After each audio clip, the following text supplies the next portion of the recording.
नमस्कार। मेरा नाम धर्मेंद्र कुमार मीणा है। आज की इस वीडियो में हम लोग राजस्थान के अरावली पर्वतीय प्रदेश के बारे में विस्तार पूर्वक पढ़ेंगे।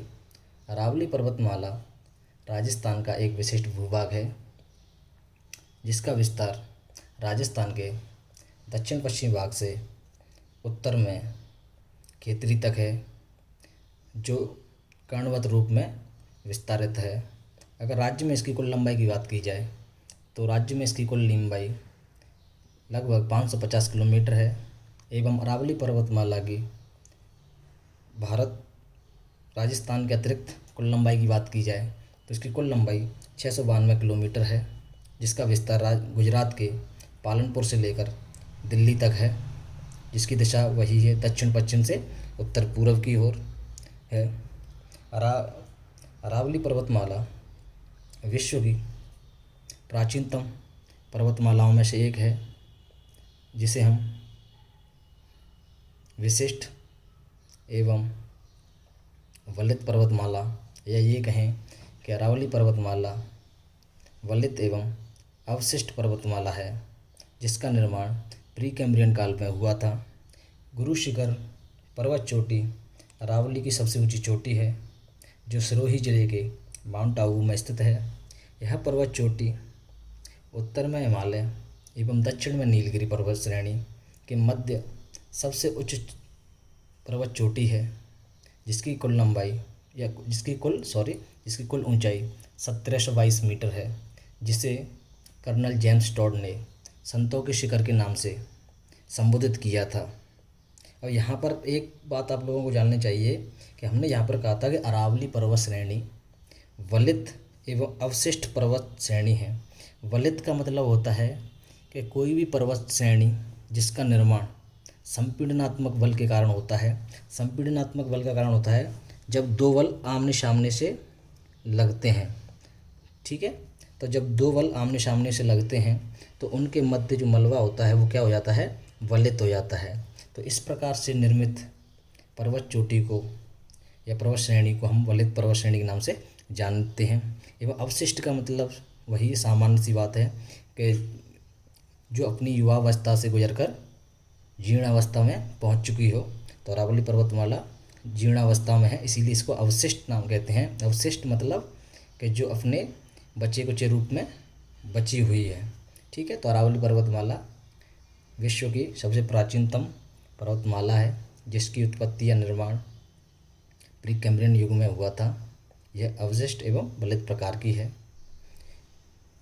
इसके बाद हम देखते हैं कि अरावली पर्वत श्रेणी एकमात्र विशिष्ट भौगोलिक प्रदेश ही नहीं है, अपितु यह राज्य के लिए विशेष महत्व भी रखती है, जिसको हम क्रमबद्ध रूप से जानते हैं। तो सबसे पहले हम लोग जानते हैं कि अरावली पर्वत श्रेणी राजस्थान को दो विशिष्ट भू आकृतिक प्रदेशों में विभाजित करती है, जिसके पश्चिम वाला भाग मरुस्थलीय प्रदेश है एवं पूर्वी भाग गैर मरुस्थलीय प्रदेश है।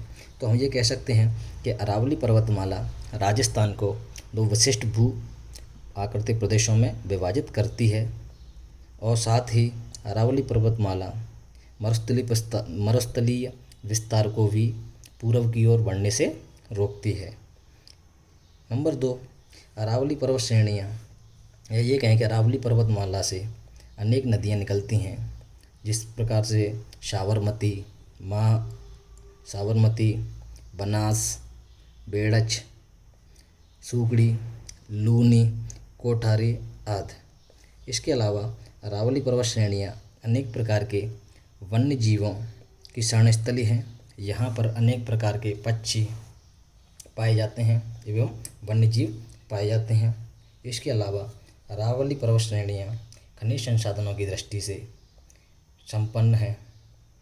उसके अलावा हम देखते हैं कि जो अरावली पर्वतमाला है उसमें अनेक झीलें पाई जाती हैं, जो न केवल सिंचाई एवं पेयजल हेतु जल उपलब्ध कराती हैं, इसके अलावा वह पर्यटन की दृष्टि से भी अपना महत्व रखती हैं। जैसे हम देखते हैं यहाँ पर प्रमुख झीलें जैसे राजसमंद, जयसमंद, बालसमंद, फतेह सागर, पिछोला, आना सागर, सिलीसेट, फाय सागर आदि।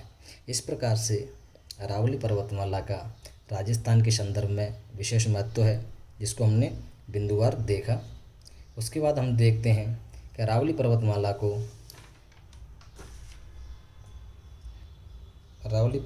को 3 उप प्रदेशों में विभाजित किया जाता है।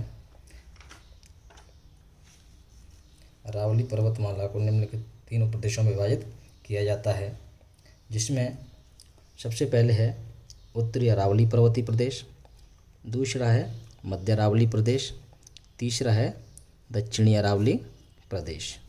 तो सबसे पहले हम लोग उत्तरी अरावली प्रदेश के बारे में पढ़ेंगे। उत्तरी अरावली प्रदेश का विस्तार। उत्तरी अरावली प्रदेश का विस्तार मुख्य रूप से जयपुर, दौसा एवं अलवर जिलों में है।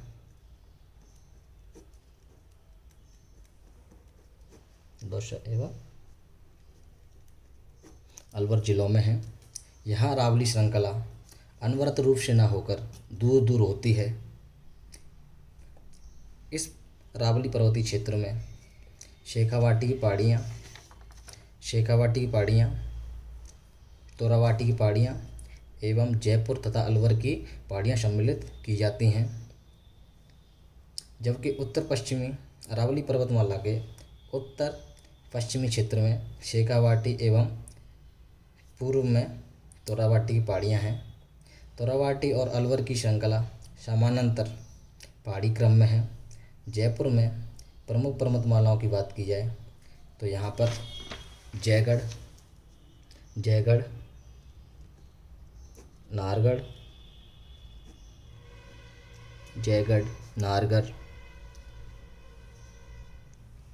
मनोहरपुरा,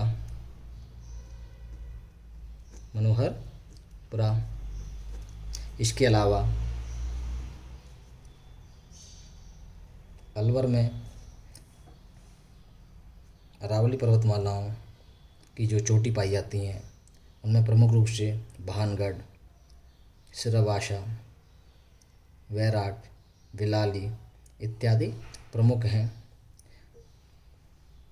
इसके अलावा और यहाँ पर उत्तरी अरावली प्रदेश में पर्वत श्रेणियों की बात की जाए तो यहाँ पर खो, बाबई इत्यादि पर्वत चोटियाँ भी पाई जाती हैं। इसके बाद हम मध्य अरावली की बात करते हैं। मध्य अरावली का क्षेत्र मुख्य रूप से अजमेर ज़िले में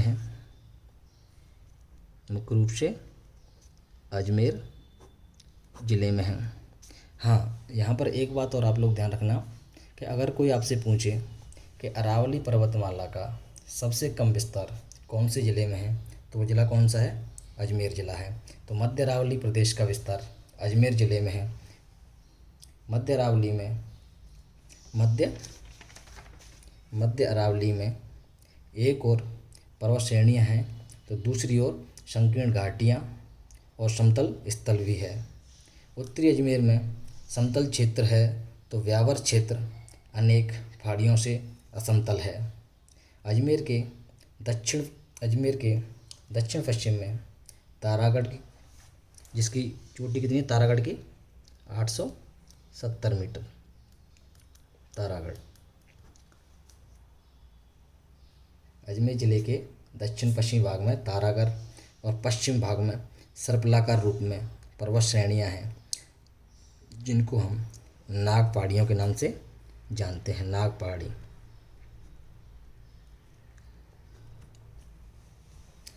के नाम से जानते हैं। इसका कुछ भाग जयपुर एवं पश्चिमी टोंक जिले में भी है। इस भाग में अरावली की औसत ऊंचाई 700 मीटर और चौड़ाई 30 किलोमीटर के आसपास है।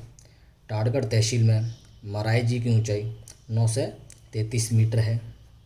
इसके अलावा अजमेर ज़िले के व्यावर तहसील में 4 दर्रे पाए जाते हैं, जिनके प्रमुख रूप से व्यावर तहसील में 4 दर्रे पाए जाते हैं, जिसमें पहला दर्रे का नाम है बार परवेरिया, बार परवेरिया। दूसरे दर्रे का नाम है शिवपुरा घाट। तीसरे दर्रे का नाम है सूराघाट दर्रा। और अंतिम दर्रे का नाम है देवारी घाट दर्रा। देवारी घाट दर्रा।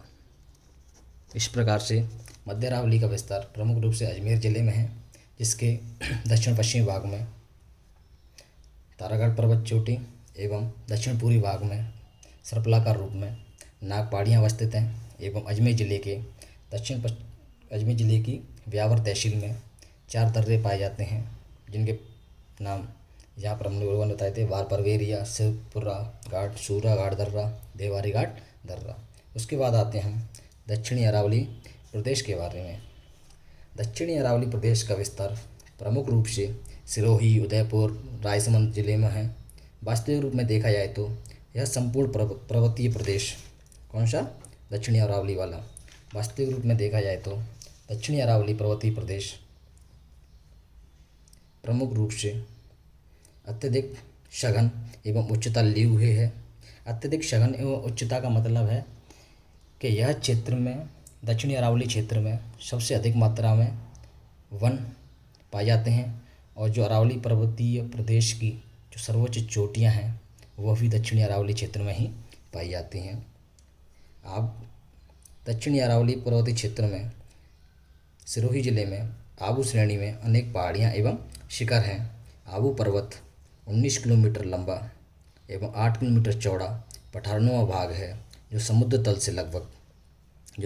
से लगभग कितना 1200 मीटर ऊंचा है। आबू पर्वत कितना 1200 मीटर ऊंचा, और जिसका विस्तार कितना है 8 किलोमीटर क्षेत्र में है, और जिसकी चौड़ाई 19 किलोमीटर लंबाई एवं 8 किलोमीटर चौड़ाई है।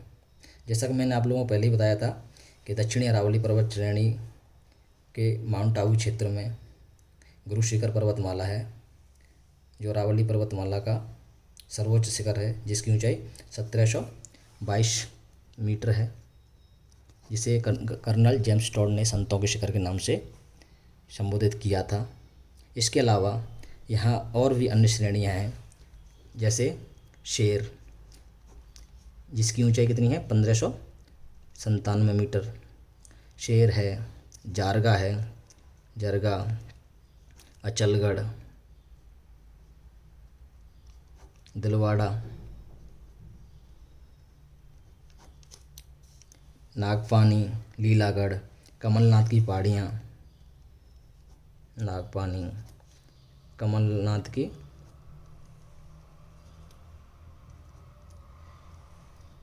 पहाड़ियाँ। इसके अलावा उदयपुर के, इसके अलावा या ये कहें कि इन पर्वत चोटियों के अलावा उदयपुर ज़िले के उत्तर पश्चिमी भाग में एक पठार है कुंभलगढ़ और गोविंदा के बीच में, जिसे हम भोराट के पठार के नाम से जानते हैं। भोराट का पठार कहाँ पर अवस्थित है? कुंभलगढ़ एवं गोविंदा के बीच में। कुंभलगढ़ एवं गोविंदा के मध्य भोराट का पठार अवस्थित है। इसके अलावा आबू पर्वतीय क्षेत्र में आबू श्रेणियाँ कौन से ज़िले में अवस्थित है? सिरोही में। ठीक है, आबू पर्वत के पश्चिम में आबू सिरोही श्रेणियाँ अवस्थित हैं। इसके अलावा आबू पर्वत के पश्चिमी भाग में जसवंतपुरा पर्वतीय क्षेत्र में मुख्यतः डोरा पर्वत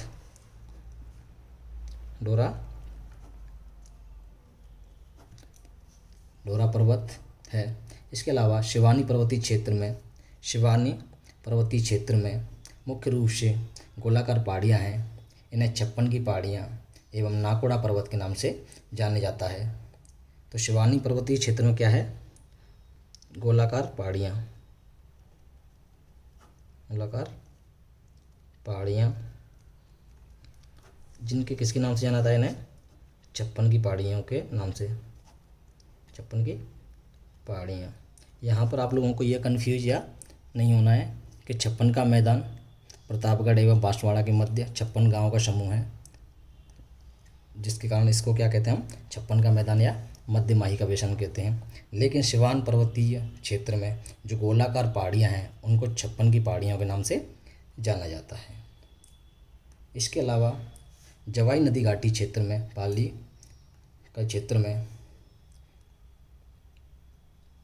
रोजा भाकर एवं इसराना भाकर एवं झारोला पहाड़ अवस्थित है। इसके अलावा